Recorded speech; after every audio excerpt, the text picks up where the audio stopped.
ഏവർക്കും എൽ കഫയുടെ ഏറ്റവും പുതിയ വീഡിയോയിലേക്ക് സ്വാഗതം. ഗുരുവായൂർ അമ്പലനടയിലിന്റെ 6 ദിവസത്തെ യഥാർത്ഥ Kerala box office collection report പ്രകാരം ചിത്രം 6 ദിവസം കൊണ്ട് 24 കോടി 10 ലക്ഷമാണ് നേടിയത്. വേൾഡ് വൈഡായി ഇതിനോടകം തന്നെ 55 കോടിക്ക് മേലെ ചിത്രം നേടിക്കഴിഞ്ഞു. ചിത്രം ആദ്യ ദിനം കേരളത്തിൽ നിന്നും 3 കോടി 65 ലക്ഷമാണ് നേടിയത്.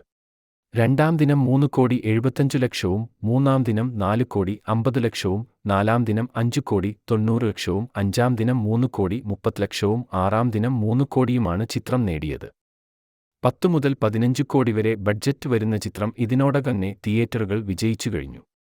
ചിത്രത്തിന്റെ ബഡ്ജറ്റിൽ 4 കോടിയോളം ഗുരുവായൂർ അമ്പലത്തിന്റെ സെറ്റ് ഇടാൻ വേണ്ടിയാണ് ചെലവായത്. എറണാകുളത്തായിരുന്നു സെറ്റ് ക്രിയേറ്റ് ചെയ്തത്.